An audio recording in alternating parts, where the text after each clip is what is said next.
हरि बोल हरि बोल हरि हरि हरि बोल हरि बोल हरि बोल हरि हरि हरि बोल।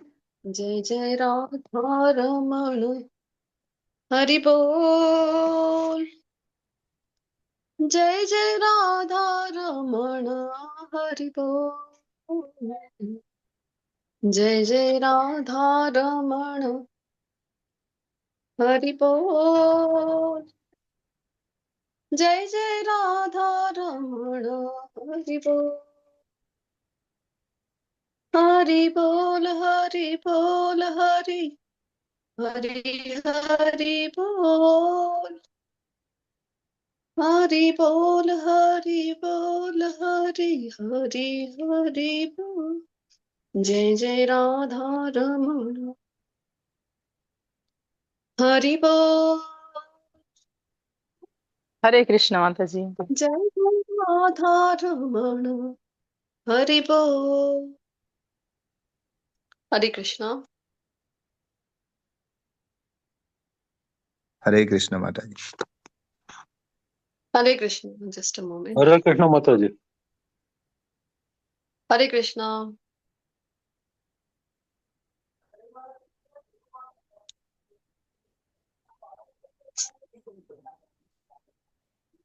जय जय राधा रमण हरि बोल। हरे कृष्ण।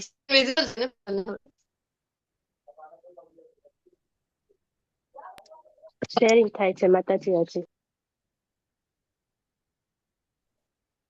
હા હવે વોઇસ બ્રેક થાય હવે છે. વિઝિબલ છે. હવે વિઝિબલ.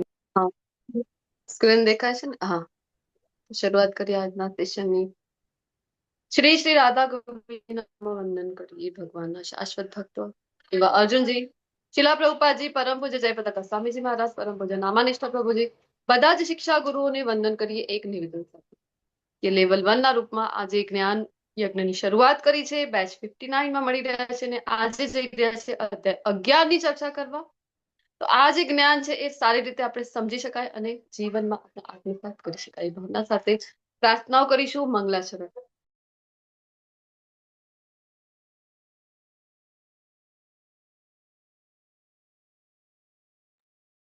બધાને વિનંતી છે પોતપોતાની જગ્યાથી મ્યુટ રહીને મારી સાથે આ પ્રાર્થનામાં જોડાવો.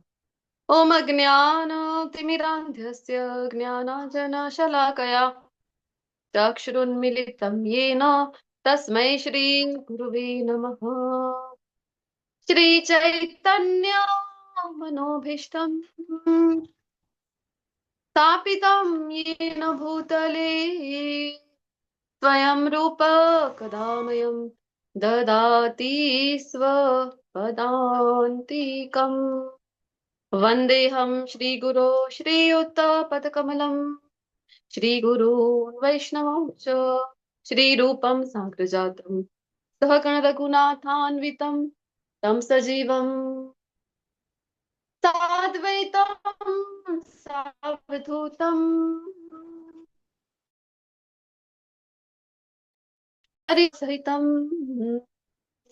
श्रीकृष्ण चैतन्य देवं श्रीराधा कृष्ण पादान् सकललिता श्रीविशाखान्वितंश्च. हे कृष्ण करुणा सिंधु दीनबंधो जगतपते गोपेश गोपिका कांत राधा कांत नमोस्तुते. तप्त कांचन गौरांगी श्री राधे वृंदावनेश्वरी वृषभानुसुते देवी प्रणमामि हरिप्रिये. वाञ्छाकल्पतरुभ्यश्च कृपा सिन्धुभ्येव च पतितानां पावनेभ्यो वैष्णवेभ्यो नमो नमः. બધાને વિનંતી છે મારી સાથે જય જયકાર લખાવા. અનંત કોટી વૈષ્ણવ વૃંદ કી જય જય. શ્રી શ્રી રાધા ગોવિંદ ભગવાન કી જય. ગૌર निताई की जय श्रीला प्रभुपाद की जय ग्रंथ राज श्रीमद् भागवतम भगवत गीता की जय सदगुरुदेव की जय सभी श्रोताओं की जय जय श्री कृष्ण चैतन्य प्रभु नित्यानंद श्री अद्वैत गदाधर श्रीवासादि गौर भक्त वृंद हरे कृष्णा कृष्णा कृष्णा कृष्णा हरे हरे हरे राम राम राम हरे हरे हरे कृष्णा वेलकम હરે કૃષ્ણ હરે માતાજી. કૃષ્ણ. તો જ્યારે જ્યારે પણ મહામંત્ર બોલાય છે તો બધાને વિનંતી છે કે અનમ્યુટ કરીને તમે પણ મારી સાથે મહામંત્રમાં જોડાઈ શકો છો અને જોડાવું જ જોઈએ. તો ખૂબ ખૂબ સ્વાગત છે ડોલી માતાજી, મનીષ પ્રભુજી, તન્વી માતાજી, દીપિકા માતાજી, દિનલ મેવાડાજી, પરમ વર્મા માતાજી છે કે પ્રભુજી ખબર નહીં મને, કવિતા ભટ્ટ માતાજી, કાજલ માતાજી, મનીષ પ્રભુજી, RK111 જે છે રિનેમ કરી શકો છો, રોહિત પ્રભુજી, ઠક્કર પ્રભુજી જેનું નામ ભૂલાઈ ગયો હોય ક્ષમા પ્રાર્થી છું. પરમ વર્મા મારું છોકરાનું નામ છે. હું મીનાક્ષી છું. ઓકે ઓકે, ત્યાં તમે રિનેમ કરી શકો છો માતાજી, તો હું ઓળખી શકું છું, મારા નામથી બોલાવી શકાય. જી, તો અહીંયા શ્રી શ્રી રાધા ગોવિંદજીના ચરણમાં પોતાની સેવા અર્પિત કરવા તમારા બધા વૈષ્ણવો ની સેવામાં પોતાની સેવા અર્પિત કરવા માટે તત્પર છે એવા એડમિન કોહોસ્ટની સેવા આપી રહ્યા છે પ્રિન્સી માતાજી, નારાયણી માતાજી, કોમલાંગી માતાજી અને રેકોર્ડિંગની સેવા આપી રહ્યા છે આનંદ સાગર ગોવિંદ પ્રભુજી. ખૂબ ખૂબ આભાર વ્યક્ત કરું છું અને તમારા બધાનું શ્રી શ્રી રાધા ગોવિંદ મંદિર ઇસ્કોન કુલાઈ મેંગ્લોરના વતીથી હૃદયપૂર્વક સ્વાગત કરું છું. હરે કૃષ્ણ. हरे कृष्ण હરે કૃષ્ણ. હરે તો हरे कृष्ण 10 અધ્યાય ભણીને આવ્યા છે આપણે. હરે કૃષ્ણ. 7મા અધ્યાયથી આપણે જોયું કે ભક્તિ યોગના અધ્યાયની જયારે શરૂઆત થઈ છે તો ભગવાને જયારે 6ઠા અધ્યાયમાં કીધું હતું કે મદગતેનંતરાત્મના કેવું યોગી પ્રિય છે તો જેના અંતકરણમાં સતત મારું સ્મરણ છે. પછી કીધું શ્રદ્ધાવાન ભજતે યો મામ, તો શ્રદ્ધાપૂર્વક મને જ ભજે છે. તો ક્યારે ભગવાનને જ ભજે, ક્યારે ભગવાનને જ સ્મરણ કરે કે જ્યારે પ્રેમ હોય, ભક્તિ હોય. હવે આ પ્રેમ ક્યારે આવશે તો કઈ ખબર હોય ભૌતિક જગતમાં પણ પ્રેમ ક્યારે થાય, જ્યારે કોઈ વ્યક્તિને જાણી એના વિશે કંઈક જાણ્યું હોય, સાંભળ્યું હોય તો પ્રેમ થાય છે. અને ઐશ્વર્ય જે છે એ સ્વાભાવિક રીતે અટ્રેક્ટ કરે છે. તો ગઈકાલે જે આપણે ભણ્યા હતા લેસન, શું નામ હતું ચેપ્ટરનું, 10મા ચેપ્ટરનું? પરમેશ્વરનો ઐશ્વર્ય. પરમેશ્વરનું ઐશ્વર્ય, વિભૂતિ યોગ. તો 7મા અધ્યાયથી હવે કઈક બતાવો તમારા વિશે. તો ભગવાને પોતાના વિશે શક્તિ, આમ તો અગણિત શક્તિઓ છે પરંતુ 2 મુખ્ય શક્તિનું વર્ણન કરી રહ્યા છે. કઈ કઈ મુખ્ય શક્તિ 7મા અધ્યાયમાં વર્ણન કર્યું? જ્ઞાન શક્તિ. પરાશક્તિ અને અપરાશક્તિ. પરાશક્તિ અને અપરાશક્તિ. યસ મેડમ, ધન્યવાદ. તો 2 મુખ્ય શક્તિનું વર્ણન કરેલું છે અને આના સિવાય બીજું કઈ છે જ નહીં ભૌતિક જગતમાં હોય કે આધ્યાત્મિક. તમે જો અહીંયા ભૌતિક જગતમાં તો આ બંને શક્તિની સિવાય એટલે કે જે પંચતત્વ અને આ 3 સૂક્ષ્મ તત્વ, 8 તત્વ જે મુખ્ય બતાવ્યા પ્રકૃતિમાં જે આવે, અપરાશક્તિ અને બીજું પરાશક્તિ એટલે કે જીવાત્મા, બધા જ જીવાત્મા. તો આના સિવાય કંઈ પણ આજુબાજુ આપણે જ્યાં પણ દ્રષ્ટિ ફેરી તો આના સિવાય કંઈ પણ આપણને દેખાતું નથી. તો આનો અર્થ જ એ છે કે જે કંઈ છે અસ્તિત્વમાં એ બધું જ, બધાના પાછળ જે શક્તિ છે એ કોની છે? કૃષ્ણની. બધાનું કારણ કોણ છે? કૃષ્ણ. તો જે કંઈ આવી રહ્યું છે, ગઈકાલના અધ્યાયમાં ખૂબ સુંદર શ્લોક પણ ભણ્યા હતા. 10.8 કોઈને યાદ છે? બોલો. ચતુશ્લોકી ગીતાનો પહેલો શ્લોક. મય્યેવ ઈ માતાજી. નહીં નહીં નહીં નહીં નહીં, ગઈકાલના અધ્યાયનું 10.8માં ચતુશ્લોકી ગીતાનો અહમ સર્વસ્ય પ્રભુ. હરે કૃષ્ણ માતાજી. હરે કૃષ્ણ. જી જી બોલો. અહમ સર્વસ્વ પ્રભો મત્ત સર્વ પ્રવર્તતે ઇતિ મત્વા ભજન્તે માં બુધા ભાવે સમન્વિતા. રિપોર્ટ. ખૂબ સુંદર શ્લોક ત્યાં ભગવાન કહી જ રહ્યા છે ને. ગઈકાલે જોયું આપણે ચતુશ્લોકી ગીતા. ચતુશ્લોકી ગીતાનું જો આપણે રિવાઇઝ કરીએ, 4 શ્લોકો છે અને 4 શ્લોક જો સમજી જાય તો આમ કહી શકાય કે આખી ભગવદ્ ગીતા તમે સમજી લીધી. કેવી રીતે? તો પહેલા શ્લોકમાં એટલે કે 10.8 ચતુશ્લોકી ગીતાના પહેલા શ્લોકમાં ભગવાન બતાવી રહ્યા છે પોતાની સ્થિતિ અને ભક્તની સ્થિતિ કે અહમ સર્વસ્ય પ્રભવો મત્ત સર્વમ પ્રવૃત્તિ, કે જે કઈ છે બધું કારણમ હું છું, બધું મારાથી ઉદ્ભવી રહ્યું છે, ભૌતિક હોય કે આધ્યાત્મિક હોય, બધું મારાથી આવે છે. તો ઇતિ મત્વા ભજન્તે મામ, હવે જે કોઈ આ જાણે છે તો એને કહી રહ્યા છે કે બુધા ભાવ સમન્વિતા, એને ભગવાન બુદ્ધિશાળી કહી રહ્યા છે કે જે જાણે છે અને ભજનતે, આ જાણીને ભગવાનને ભજી રહ્યો છે પ્રીતિપૂર્વક, પ્રેમપૂર્વક. તો ભગવાન એને કહી રહ્યા છે કે બુદ્ધિશાળી છે આવો વ્યક્તિ, આવો ભક્ત. તો પછી નેક્સ્ટ શ્લોકમાં કહી રહ્યા છે ભગવાન 10.9 માં કે આવા ભક્ત શું કરી રહ્યા છે? કોઈને કંઠસ્થ હોય તો કહી શકો છો. 10.9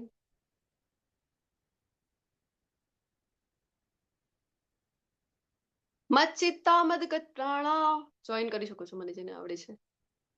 મચ્ચિત્તા મદગત પ્રાણા, આગળ શું છે? બોધયંત પરસ્પરમ કથયંતશ્ચ મામ નિત્યમ તુષ્યંતી ચ રમંતી ચ. તો આવા ભક્તો મંતી કરે ચ. શું છે? રિપોર્ટ કરી શું છે? તો આ શ્લોકમાં ભક્તની સ્થિતિ બતાવી રહ્યા છે કે શું કરે છે આવા ભક્તો. તો કીધું કે આવા શુદ્ધ ભક્તો જે ભગવાનને ભજી રહ્યા છે તો એ શું કરે છે? મચ્ચિત્તા, ચિત્ત ભગવાનને આપી દીધું. મદગત પ્રાણા, એમની બધી ગતિવિધિઓ જ કૃષ્ણની આજુબાજુ છે. અને શું કરે છે? તો કરે છે બોધયંત પરસ્પરમ, કે એકબીજા સાથે કૃષ્ણની જ કથા, કૃષ્ણના જ વિશેની ચર્ચા કરી રહ્યા છે. કેટલો સમય કરી રહ્યા છે? થોડોક સમય કરતા હશે ને. આ લેવલ 1 માં છે, લેવલ 2 માં છે, તો 1-1.5 કલાક સુધી કરતા હશે ભગવાન. કહી રહ્યા છે કે નહીં, કથયંતશ્ચ મામ નિત્યમ, અરે નિત્ય મારી જ ચર્ચા કરી રહ્યા છે. તો આપણને લાગે અચ્છા ભગવાન, બીજા બધા લોકો જુઓ તો ખરા શું શું નથી કરી રહ્યા. કોઈક ફરવા અહીંયા જઈ રહ્યું છે, કોઈક ફરવા તો જો કોઈક સમુદ્ર કિનારે ફરી રહ્યું છે, તો કોઈ વોટર પાર્કમાં ફરી રહ્યું છે, કોઈ શિમલા મનાલી જઈ રહ્યું છે, અરે કોઈ મૂવી જોવા જઈ રહ્યું છે ધુરંધર. તમારા ભક્તો કોઈ તો 1 જાન્યુઆરી ગઈ અત્યારે એની પાર્ટીમાં વ્યસ્ત છે. એટલે તમારા ભક્તો આ જ કરી રહ્યા છે બસ, કે તમારું જ કથન કરવાનું, એ પણ નિત્યમ. બોર થઈ જતા હશે નહીં? તો ભગવાન કહી રહ્યા છે કે ના ના, શું મળે છે એમને? તુષ્યંતી ચ રમંતી ચ, અરે એમને તો પરમ આનંદ અને પરમ સંતુષ્ટિ મળે છે. તો આપણને બધાને પણ જીવનમાં જોઈએ છે. શું જોઈએ છે? તુષ્યંતી ચ રમંતી ચ, પરિણામ બધાને જોઈએ છે કે આપણને પણ આ મળી જાય, પરમ સંતોષ, પરમ આનંદ. મળશે ક્યારે? એની પહેલાની જે એક્ટિવિટી છે એ કરીશું તો પરિણામ મળશે, કરવું આપણને નથી. આપણે મચ્ચિત્તા મદગત પ્રાણા કરીશું તો આપણને આ જે પરિણામ છે એ મળશે, અધરવાઇઝ નહીં.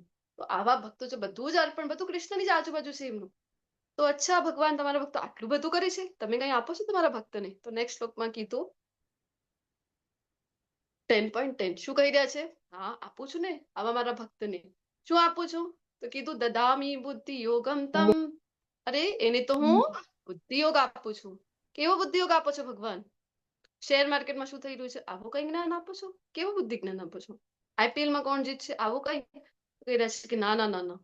તો મારા સુધી જે પહોંચાવી દે. આગળની લાઈન કોઈની સમક્ષ હોય તો રીડ કરી શકો છો શ્લોકની. દદામી બુદ્ધિ યોગમ તમ, શું કીધું છે આગળ? યેન મામુપયાન્તિ તે. એના મામું પયાંતિ તે, ધન્યવાદ. મારા સુધી આવી જાય એવું હું જ્ઞાન પ્રાપ્ત કરું છું, એટલે કે ભગવત પ્રાપ્તિ કરાવી દે એવું બુદ્ધિ યોગ હું આપું છું. તો કૃષ્ણ આપણને લાગે કે બધું વાંચી લઈશું, આ પરમ ગુહ્ય જ્ઞાન 9મા અધ્યાયનું તો નામ જ હતું, મોસ્ટ કોન્ફિડેન્શિયલ નોલેજ. અરે ये राज अब राज કહો, બધું છે તો ખરું અમારી પાસે, એ છે પુસ્તક, અમે વાંચી લઈશું. ત્યારે જ મેં કીધું હતું કે ના, આ દિવ્ય જ્ઞાન છે, આ પ્રકટ થશે, ધીમે ધીમે પ્રકટ થશે. એવું નહીં કે તમે 1 વખત નહીં 20 વખત વાંચી લો, 30 વખત વાંચી લો તો આ જ્ઞાન નહીં આવે. અને બીજી બાજુ જયારે પ્રેમ ભક્તિમાં કોઈ છે, મહાન ભક્તો જે શુદ્ધ ભક્તો થઈ ગયા છે, કઈ યુનિવર્સિટીમાં ભણવા ગયા હતા, નરસિંહ મહેતા ક્યાં ભણવા ગયા હતા, કયા વેદોનું અધ્યયન કરેલું હતું, પરંતુ આપણે જોઈ રહ્યા છીએ કે એમના જે શુદ્ધ ભક્તિમાં ઓલરેડી છે, જે પ્રેમ ભક્તિમાં ઓલરેડી છે, એમને પછી કોઈ આવશ્યકતા રહેતી જ નથી કે આ પરમેશ્વરનું ઐશ્વર્ય જાણે કે જ્ઞાન પ્રાપ્ત કરે. શું કામ? કારણ કે ભગવાન જ એમના હૃદયમાં બધું જ્ઞાન પ્રકટ કરી દે છે. નરસિંહ મહેતાજી ક્યારે પણ વૃંદાવન નહોતા ગયા, પણ વૃંદાવનના ઉપરના જે એમના પદો છે એ જયારે આપણે સાંભળીએ, એ જયારે આપણે ગાઈએ તો આપણને પણ એવું લાગે એ તો જાણે વૃંદાવન એમની સમક્ષ પ્રકટ થઈ રહ્યું છે આખો. ને એવી રીતના એમના બધા પદો લખેલા છે. તો ક્યારે થાય છે આ? જ્યારે બુદ્ધિયોગ કોણ આપે છે આ બધું? તો પછી મીરાબાઈ કયા શાસ્ત્રો ભણવા ગયા હતા? પરંતુ આ બુદ્ધિયોગ કૃષ્ણ આપી દે છે. જ્યારે આપણે એમને ભજી મત ચિત્તામત ગતપ્રાણા કરી દઈએ તો કૃષ્ણ કહે છે હું આપું છું. નેક્સ્ટ શ્લોકમાં હજી કીધું, અચ્છા ભગવાન બુદ્ધિયોગ જ આપો છો કે બીજું કઈ? તો કીધું નેક્સ્ટ શ્લોકમાં, કોઈની સમક્ષ હોય તો રીડ કરી શકો છો. 10.11 किल तेषामेवानुकम्पार्थमहमज्ञानजं तमः नाशयाम्यात्म भावस्थो ज्ञानदीपेन भास्वता. હરી બોલ. તેષામેવા અનુકંપાર્થ, અરે આવા શુદ્ધ ભક્તો પર તો અનુકંપા કરું છું હું. અનુકંપા કરો છો ભગવાન, કેવી રીતે? શું આપો છો? હજી તો કીધું જ્ઞાન દીપેન ભાસ્વતા, તો એમના હૃદયમાં તો જે એક અંધકાર છે એને હું દૂર કરું છું. કેવી રીતે? તો જ્ઞાન દીપેન, એમના હૃદયમાં હું જ્ઞાન પ્રકાશિત કરી દઉં છું. ગમે તેટલો અંધારો હોય, ગમે તેટલા સમયનો હોય, આપણને લાગે કે અચ્છા એક 10 વર્ષથી આ જે રૂમ છે આ બંધ છે અને આની અંદર તો સૂર્યપ્રકાશ ગયું જ નથી. અરે 10 વર્ષમાં તો કેટલોક અંધારો ભરી ગયું હશે. નહીં હોય તો આપણને લાગે કે ક્યારે દૂર થશે? તો ઘણો સમય લાગશે નહીં અંધકારને દૂર કરવા માટે. અરે તમારા રૂમમાં અથવા તમારા હૃદયમાં અંધકાર જે છે એ 10 વર્ષ જૂનો હોય, 100 વર્ષ જૂનો હોય કે એક યુગ જૂનો હોય, સૂર્ય પ્રકાશિત થયું તો એક ક્ષણની પણ વાર નથી લાગતી. હવે બારણા ખોલી દો તો એક ક્ષણની વાર નહીં લાગી. ગમે તેટલો જૂનો અંધારો હશે ને એ તરત જ ગાયબ થઈ જશે ને તરત જ પ્રકાશ છે એ ચો તરફ પ્રસરી જશે. તો સેમ વે કૃષ્ણ તમારા જીવનમાં આવ્યા ને તો એક ક્ષણની પણ વાર નહીં લાગે. અને ગમે તેટલા વર્ષો જૂનો, અરે જન્મો જૂનો પણ અંધકાર જો આપણા હૃદયમાં હશે ને તો તરત જ એ ભાગી જશે ને તરત જ જ્ઞાનથી આપણું હૃદય આખું દિવ્ય જ્ઞાન હૃદય પ્રકાશિતો. એટલે જ કીધું છે ને કે ગુરુ જ્યારે આપણા જીવનમાં, ગુરુ એટલે બીજા કોઈ નથી, કૃષ્ણના પ્રતિનિધિ છે. ગુરુ જીવનમાં આવે છે અને ગુરુ પણ ત્યારે જ આવે ને, કહેવાય છે ને કે ગોવિંદની કૃપા હોય તો ગુરુ મળે છે. ગુરુની કૃપાથી ઓબ્વિયસલી ગોવિંદ મળે છે, પણ ગુરુ પણ ક્યારે મળે છે? જ્યારે ગોવિંદની કૃપા થાય છે. તો આ જ્ઞાન દીપેનો ભાસ્વતા કરીને ભગવાન કહે છે કે હું અજવાળું કરી દઉં છું એના જીવનમાં. તો ચતુશ્લોકી ગીતા ખૂબ મહત્વનું આપણે ભણ્યા, આપણે ચર્ચા કરી રહ્યા હતા. 7મા અધ્યાયથી જ્ઞાનની ચર્ચા થઈ, 8મા અધ્યાયમાં થોડું ડાયવર્જન થઈ ગયું. મૃત્યુ વિશે પ્રશ્નો હતો, અનેક 8 પ્રશ્નો હતા અર્જુનજીના. બધાના ઉત્તર આપતા આપતા ફરીથી ગઈકાલના અધ્યાયથી 9મા અધ્યાયથી પરમ ગુહ્ય જ્ઞાનથી ફરીથી ભગવાન પોતાના વિશેનું જ્ઞાન, અને જ્ઞાન કેવું છે તો હજી ઊંડો થઈ રહ્યું છે. ડીપ થઈ રહ્યું છે. જ્ઞાનનું જે સ્તર છે એ હજી ગુહ્યતમ થતું જઈ રહ્યું છે, હજી ડીપ થતું જઈ રહ્યું છે. 9મા અધ્યાયમાં જ્ઞાન આપ્યું. 10મા અધ્યાયમાં આપણે જોયા કે 9મો અને 10મો અધ્યાય સેન્ટરના અધ્યાયો કહી શકાય ભગવદ્ ગીતાના, અને ખૂબ જ મહત્વપૂર્ણ જ્ઞાન ત્યાં આપી રહ્યા છે. અને ગઈકાલના અધ્યાયમાં હજી ભગવાને બતાવ્યું પોતાની વિભૂતિ. અર્જુનજીએ જ્યારે પ્રાર્થનાઓ કરી, રિક્વેસ્ટ કરી કે તમારા વિશે હજી જાણવા ઈચ્છું છું. શું કામ?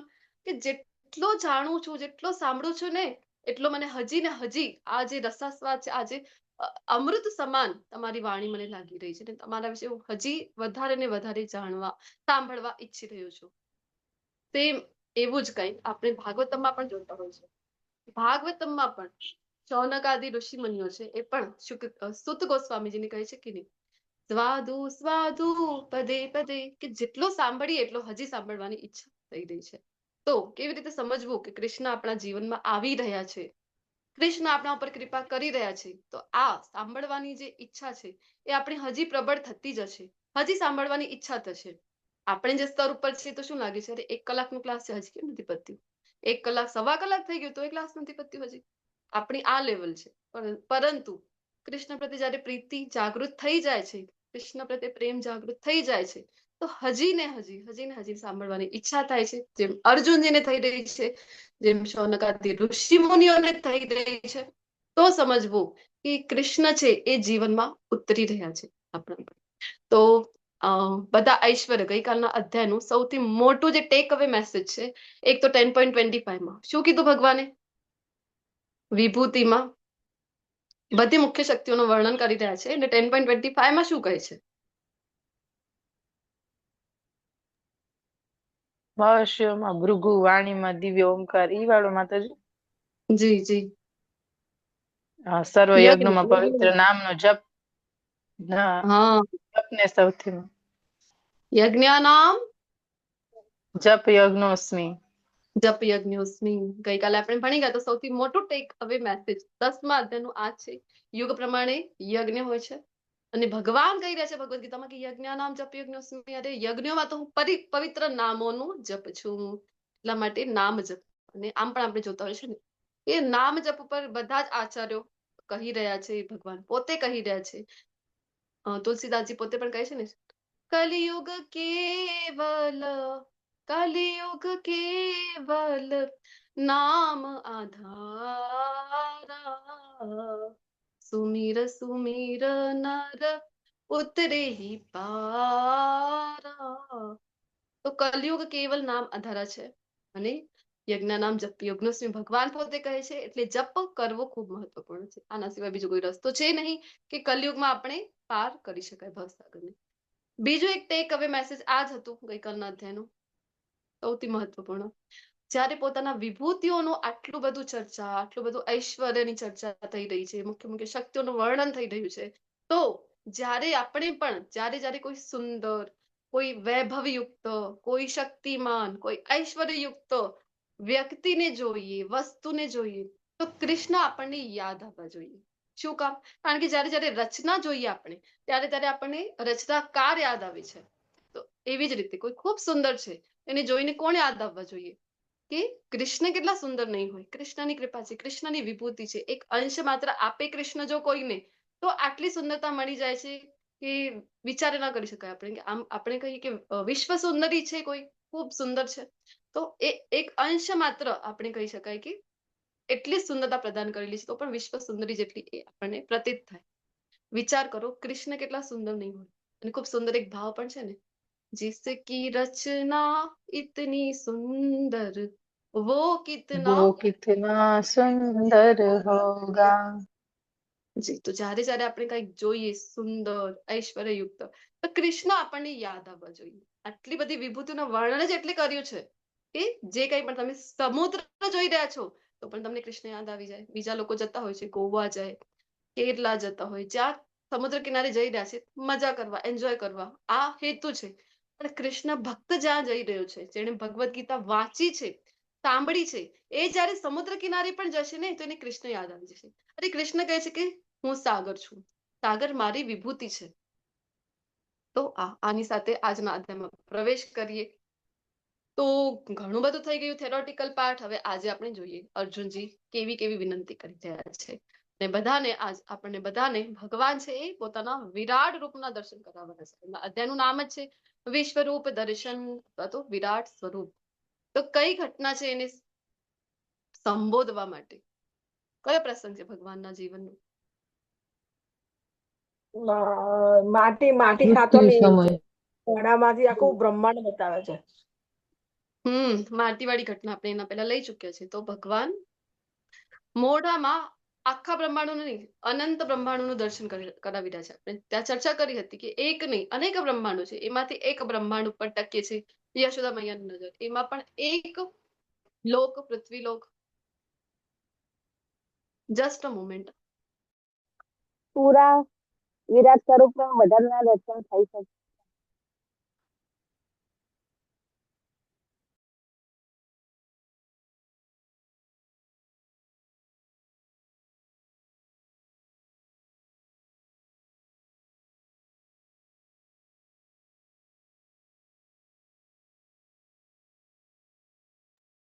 હરે કૃષ્ણ.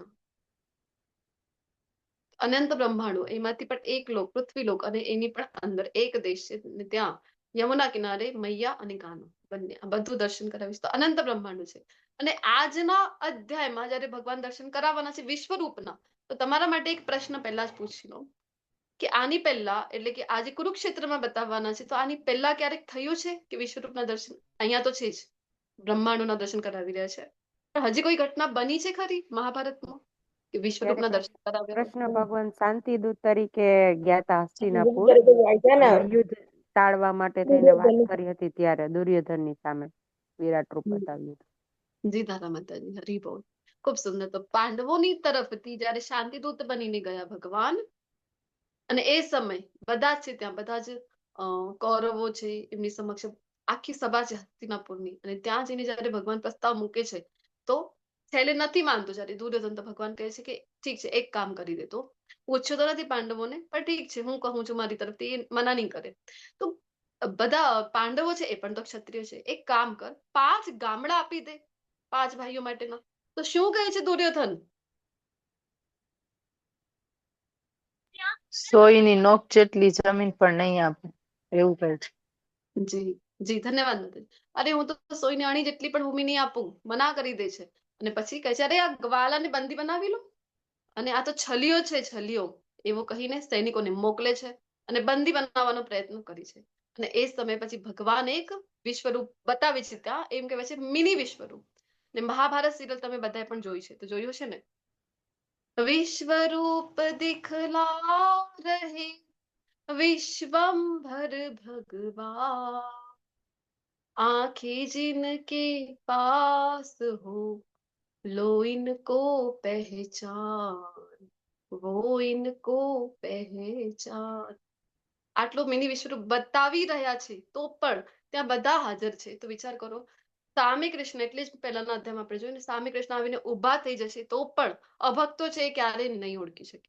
અહીંયા જયારે પિતામાં ભીષ્મ છે, ગુરુ દ્રોણાચાર્ય છે, એ હાથ જોડીને ઊભા છે, પરંતુ દુર્યોધનને આંખો અંજાઈ રહી છે. અરે અરે અરે, આંખ નથી ખોલી શકતો. શું કામ? એ નહીં જોઈ શકે. જ્યાં સુધી ભક્ત નથી ને ત્યાં સુધી ભગવાનનો આ સ્વરૂપ નહીં જોઈ શકે. તો એ કહે છે કે બંધ કરો, આ શું આટલું આટલું અજવાળું? તો એની તો આંખો પણ નથી ખોલતી. આવી રીતના એક વખત ભગવાન બતાવે છે કે મિની વિશ્વરૂપ તો હજી તો આંખો ખોલે પોતાની, હવે તો સુધરે, પણ દુર્યોધન તો કઈ સુધરવા તૈયાર નથી. આજના અધ્યાયની શરૂઆત કરીએ એની પહેલા આજના અધ્યાયની ઝાંખી આપણી સમક્ષ 6 ભાગોમાં વિભક્ત કરવાની શરૂઆત કરીએ. પહેલા શ્લોક સાથે. અર્જુન ઉવાચ મદ અનુગ્રહાય પરમં ગુહ્યમ અધ્યાત્મ સંહિતમ યત્વયોક્તમ વચસ્તેન મોહોયમ વિગતો મમ.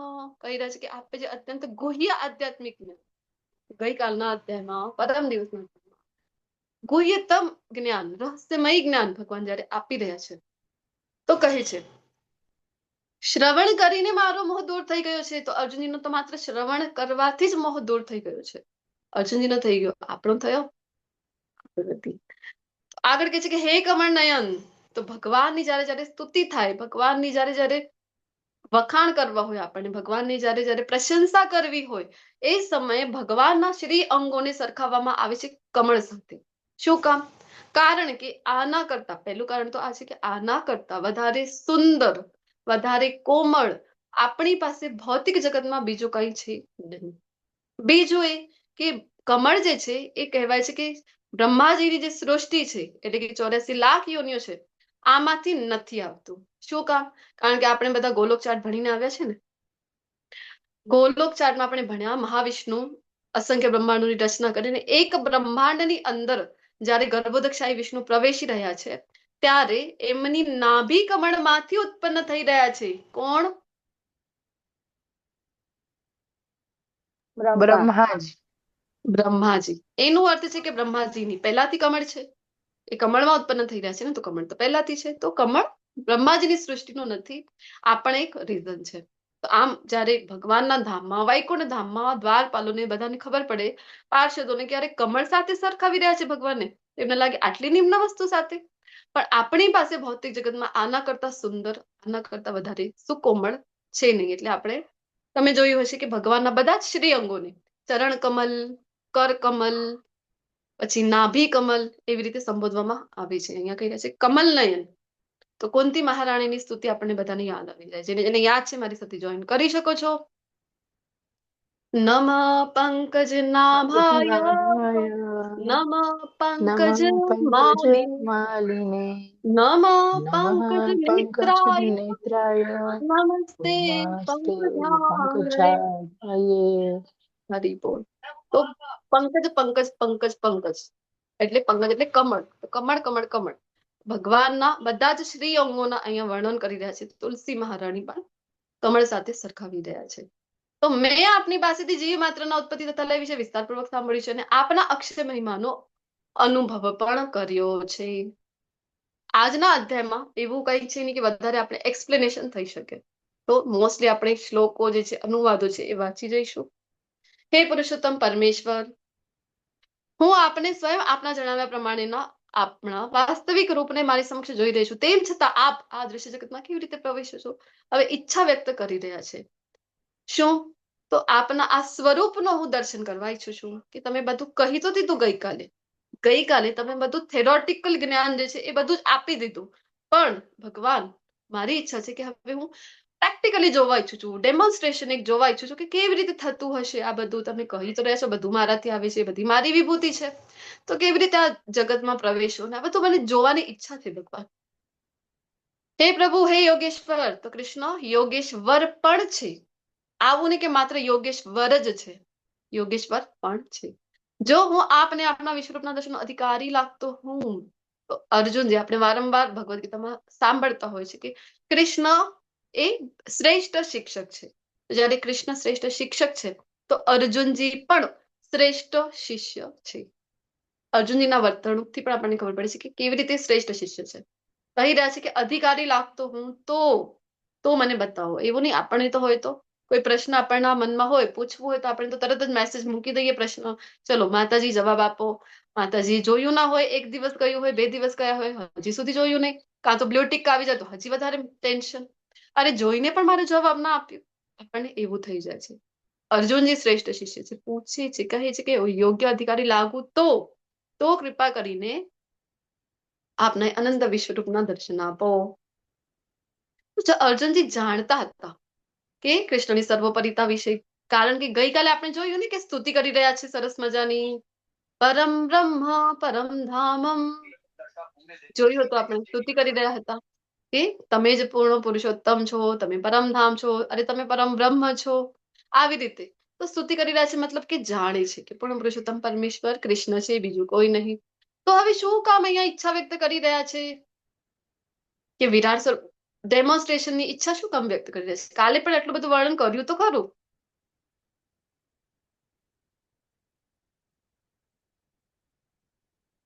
હરે કૃષ્ણ. બોલો બોલો, જવાબ આપવાનો છે તમારે. ચેટ બોક્સમાં લખવું એ લખી શકે છે, અનમ્યુટ કરીને આન્સર આપી શકો છો.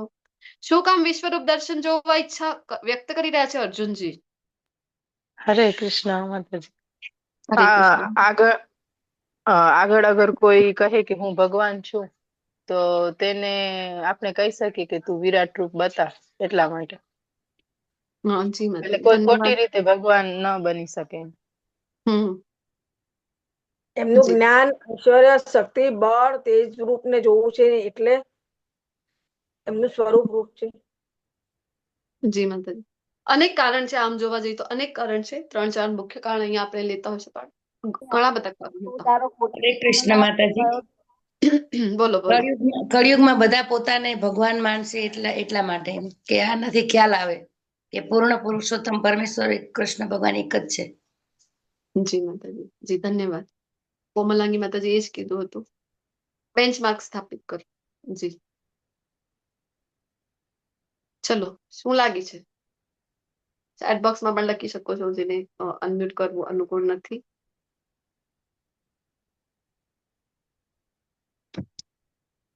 ઘણા કારણ છે, આપણે અહીંયા 3 મુખ્ય લઈએ કે અર્જુનજીના એક તો વિશ્વાસને વધારવા. હવે વિશ્વાસને વધારવા એટલે એવું નથી કે અર્જુનજીને વિશ્વાસ નથી, વિશ્વાસ તો છે જ ને કૃષ્ણ પ્રત્યે, પણ વધારવા એટલે કે કયા સેન્સમાં?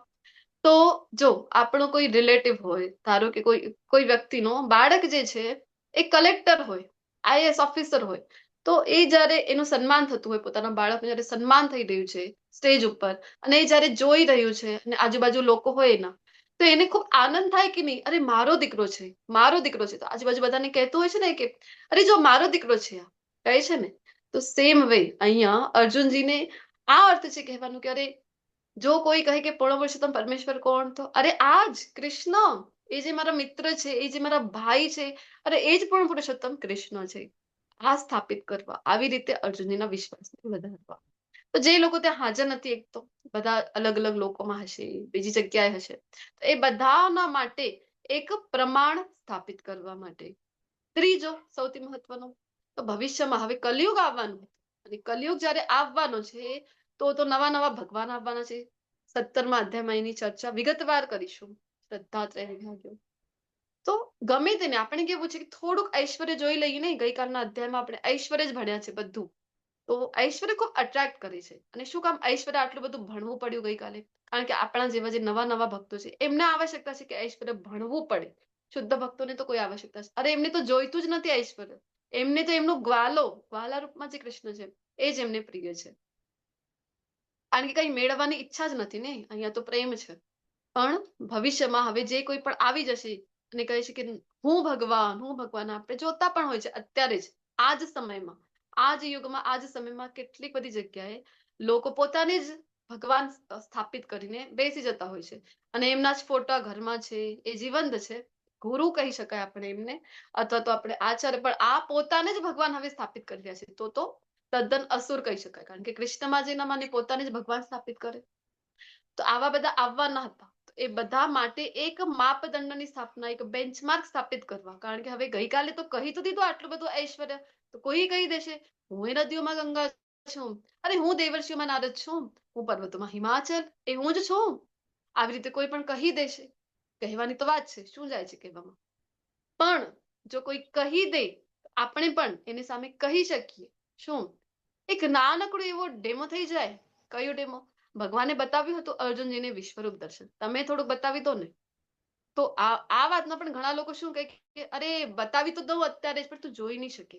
કારણ કે આટલું વિશાળ રૂપ ને તારી આંખોમાં આટલું સામર્થ્ય જ નથી. તો હજી આગળ આવશે તો આપણે કહી શકાય કે અર્જુનજીને મળી હતી દિવ્ય દૃષ્ટિ, તમે અમને આપી દો, અમે જોઈ શકીશું. તો શું આપણે માગ કરી શકાય વિશ્વરૂપ બતાવવાની? બોલો ભગવાન પાસે કરી શકાય? નહીં, આપણે નથી કરી શકતા. આપણી કોઈ પાત્રતા નથી અને આપણી ભૌતિક ચક્ષુ દ્વારા પોસિબલ પણ નથી. તો ભગવાન કહી રહ્યા છે, હે અર્જુન, હે પાર્થ, તો જ્યારે કુંતી મહારાણીની સ્તુતિ આપણે યાદ કરી, આપણે એ પણ સમજીએ કે ભગવાન પણ ભક્તોને ક્યારે ભૂલતા નથી. જ્યારે પણ યુદ્ધ ભૂમિ છે, શું કામ હવે પાર્થ કહીને બોલાવી રહ્યા છે, કોન્તે કહીને બોલાવી રહ્યા છે? શું કામ? કારણ કે ભગવાન પણ પોતાના શુદ્ધ ભક્તોને યાદ રાખે છે. યુદ્ધ જેવી પરિસ્થિતિમાં પણ કુંતી મહારાણી એમને યાદ છે. તો હવે તો મારી વિભૂતિઓને જો, સેંકડો હજારો પ્રકારના દેવી તથા વિવિધ વર્ણવાળા રૂપોને જો. હે ભારત, હવે તું અહીંયા આદિત્યો કેટલા છે? બોલી જાઓ ફટાફટ. ચલો, કેટલા આદિત્યો છે? આદિત્ય કેટલા છે? 12. વસુ કેટલા છે? 8 રુદ્ર 8 કેટલા છે? વસુ, જી જી. 11 રુદ્રો, અશ્વિની કુમાર 2. તો આવી રીતે કાઉન્ટિંગ કરી તો 33 કહેવાય છે ને કે 33 કોટી દેવી દેવતા, 33 કોટી દેવી દેવતા. તો કોટીના બે અર્થ છે. એક તો કરોડ પણ થાય અને કોટી એટલે પ્રકાર પણ થાય છે. એક જગ્યાએ વિડીયોમાં હું જોતી હતી, ડિવોટીઝના જ હતા, તો એ બતાવી રહ્યા હતા કે કોટી આમ તો પ્રકાર છે કે 33 પ્રકારના દેવતાઓ છે, પણ કોટીના સેન્સમાં જો કહીએ કે 33 કોટી, તો જેટલા આપણે કહી શકીએ આના કરતા વધુ જ છે દેવતાઓ. એવું નહીં કે 33 કરોડ આટલા દેવી દેવતા નથી. અરે આના કરતા વધારે છે. કે પૂરા શાસ્ત્રો સંદર્ભે આપી રહ્યા હતા એ વિડીયોની અંદર. પછી છે કે મરુતો, તો 49 મરુતો છે, 49 અન્ય દેવોના વિભિન્ન રૂપોને જો, એટલે કે જે કંઈ આપણને ખબર હશે, ખબર નહીં પણ હોય ઘણી બધી વસ્તુઓ, એ બધું જ કંઈ કૃષ્ણ પોતાની અંદર હવે બતાવી રહ્યા છે. અનેક આશ્ચર્યમય રૂપ કહી રહ્યા છે ને, કે જે ક્યારેય નથી જોયા કોઈએ પણ અને સાંભળ્યા પણ નથી. તો અર્જુનજી શું કામ કેવી રીતે જોઈ શક્યા? બોલો વિશ્વરૂપને. દિવ્ય ચક્ષુથી, દિવ્ય ભગવાને દ્રષ્ટિ. દિવ્ય ચક્ષુ આપ્યા ત્યારે. અર્જુનજીને પ્રદાન કરી ભગવાને દિવ્ય દૃષ્ટિ. કારણ કે કહી રહ્યા છે કે અર્જુન, જે કઈ જોવા ઈચ્છે છે હમણાં જ મારા દેહમાં જો, તું અત્યારે ને ભવિષ્યમાં પણ. એવું નહીં કે હવે જે થઈ ચુક્યો હતો એ બતાવી દેશે ભગવાન, અથવા તો અત્યારે જે થઈ રહ્યું છે એના વિશે કંઈક બતાવશે. અરે જે થવાનું છે ભવિષ્યમાં, એ બધું પણ દૃશ્ય ભગવાન અહીંયા બતાવવા જઈ રહ્યા છે. તો અત્યારે આપણે પણ એવી ટેકનોલોજી તો ડેવલપ કરી દીધી ને, આપણે ભૂતકાળ વાળું જોઈ શકીએ ઇન ધ સેન્સ કોઈ રેકોર્ડિંગ આપણી પાસે હોય અવેલેબલ. ધારો કે આપણા ઘરમાં સીસીટીવી છે, તો સીસીટીવીમાં રેકોર્ડિંગ છે, તો આપણે એ પ્લે કરીને જોઈ શકીએ કે ગઈકાલે શું થયું હતું. આટલી ટેકનોલોજી તો આપણે ડેવલપ કરી છે. તો માત્ર એ નહીં, અત્યારે થઈ રહ્યું છે એ પણ નહીં, એ તો કોઈ પણ જોઈ શકે શું થઈ રહ્યું છે, પણ જે થવાનું છે એ પણ ભગવાન અહીંયા બતાવવા જઈ રહ્યા છે. અહીં એક જ સ્થાનમાં સ્થાવર અને જંગમ, જે સ્થિર છે, જે અચલ છે, એ બધું જ ચર અચલ બધું જ ભગવાન કહે છે સંપૂર્ણપણે અવસ્થિત છે. અને અહીંયા ગુડાકેશને હાઇલાઇટ કર્યું છે ને ભગવાન ગુડાકેશ કહીને બોલાવી રહ્યા છે. એનો અર્થ બોલો, ગુડાકેશ શું કામ? નિંદ્રા પર વિજય. નિંદ્રા અને અજ્ઞાન પર વિજય. હરી બોલ. ખૂબ ખૂબ ધન્યવાદ બંને માતાજી. એક તો હોય છે નિદ્રા ઉપર વિજય મેળવવી અને બીજું અજ્ઞાનતા ઉપર પણ, બંને કરી હતી અર્જુનજી. એક વખતની ગુરુકુળની ઘટના આવે છે ને, ભીમ નાના છે, ગુરુકુળમાં બધા ભણી રહ્યા છે ને ભીમ અંધારામાં, રાત્રિના અંધારામાં જમી રહ્યા હતા. અર્જુનજી જોઈ છે તો ખૂબ નવાઈ લાગે છે, અરે અંધારામાં જમે છે. પૂછે છે કે કેવી રીતે જમી શકે, તો અંધારામાં કેવી રીતે જમી શકે? તો ભીમ કહે છે કે જમી શકું હું અંધારામાં, કારણ કે મારો મન એમાં લાગી ગયું છે. તમને બધાને ખ્યાલ છે ને, એક નામ ભીમનું વૃકોદર પણ છે. ખાવા પ્રત્યે ખૂબ રુચિ છે ભગવાન ભીમને. તો કહે છે કે મને રુચિ છે, મને ગમે છે, મારા મનને ગમે છે, તો એટલે હું ખાઈ શકું અંધારામાં પણ ઓળખી શકું આમાંથી લાડવો કયો છે અને હું ખાઈ શકું છું. તો અર્જુનજીને પ્રશ્ન થાય છે કે ભીમને જો અંધારામાં પણ એની મન જેમાં લાગેલું છે એ પ્રવૃત્તિ કરી શકે છે, તો હું ના કરી શકું? હું બાણ ના ચલાવી શકું અંધારામાં? તો પછી એના પાછળ પ્રેક્ટિસ કરે છે કે અંધારામાં કેવી રીતે તીર ચલાવવું, અને ધીમે ધીમે પ્રેક્ટિસ કરતા કરતા એ સ્થિતિને પ્રાપ્ત કરી લે છે. અને શું કહેવાય છે એને? આંખો બંધ છે તમારી તો પણ એ બાણ ચલાવી શકે.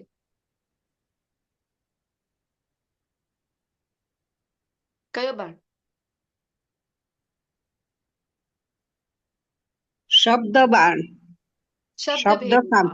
શબ્દભેદી બાણ. શબ્દભેદી બાણ ચલાવી શકે છે. અને બોલો, હજી કોઈએ ચલાવ્યો છે આની પહેલા? કોણ જાણતા હતા? એકલવ્ય. હા, હજી?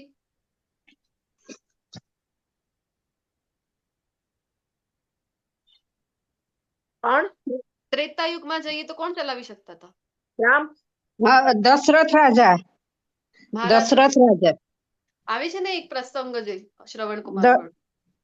શ્રવણ કુમાર ને લાગી જાય છે શબ્દભેદી બાણ. દશરથ મહારાજ કી જય. તો દશરથ મહારાજ પણ ચલાવી શકતા હતા. તો ગુડાકેશ અંધારા અજ્ઞાન રૂપી અંધકાર ઉપર વિજય મેળવે છે, નિદ્રા ઉપર પણ વિજય મેળવે છે. આ છે ગુડાકેશ. તો તમે મૂવી જોવા જતા હશો, અત્યારે થોડા સમય પૂર્વ આવી હતી ને મહાઅવતાર નરસિંહ, જોઈ છે કોઈએ? એનિમેટેડ મૂવી જોઈ હતી મહાઅવતાર નરસિંહ મૂવી? જયારે આપણે મૂવી જોવા જઈએ ને, મૂવી જોવા ગયા હતા તો આપણને એક ચશ્મા પહેરવા માટે આપવામાં, 3D મૂવી જયારે જોવો તો એક ચશ્મા પહેરવા માટે આપવામાં આવે કે પહેરીને તમે જો તો આવું લાગે તમે કે તમારી સાથે, તમારી એકદમ સામે જ આ દૃશ્ય થઈ રહ્યું છે, લાગે છે ને? તો સેમ વે અહીંયા દિવ્ય દૃષ્ટિ ભગવાન પ્રદાન કરે છે કે જેના દ્વારા જોઈ શકે. તો પરંતુ તારી વર્તમાન આંખે નહીં જોઈ શકીશ, તો એટલા માટે ભગવાન કહે છે કે દિવ્ય દૃષ્ટિ આપું છું અને તમારા યોગ ઐશ્વર્યને જો. હવે સંજયજી કહી રહ્યા છે, હે રાજા, આ પ્રમાણે કહીને સર્વ યોગ શક્તિના પરમેશ્વર એવા પરમયોગી ભગવાને અર્જુનને પોતાના વિશ્વરૂપના દર્શન કરાવ્યા. ભગવાન દર્શન કરાવી રહ્યા છે.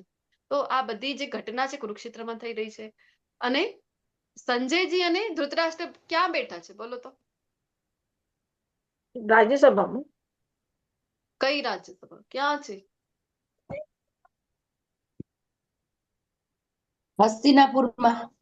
હસ્તિનાપુરમાં છે બંને જણ. અને હસ્તિનાપુર થી ડિસ્ટન્સ જે છે કુરુક્ષેત્ર આમ કહેવાય છે લગભગ 200 કિલોમીટર જેટલો છે. વિચાર કરો, આટલા ડિસ્ટન્સ થી જયારે સંજયજી પણ જોઈ રહ્યા છે, કેવી રીતે જોઈ શકે છે બોલો? તેમને દિવ્ય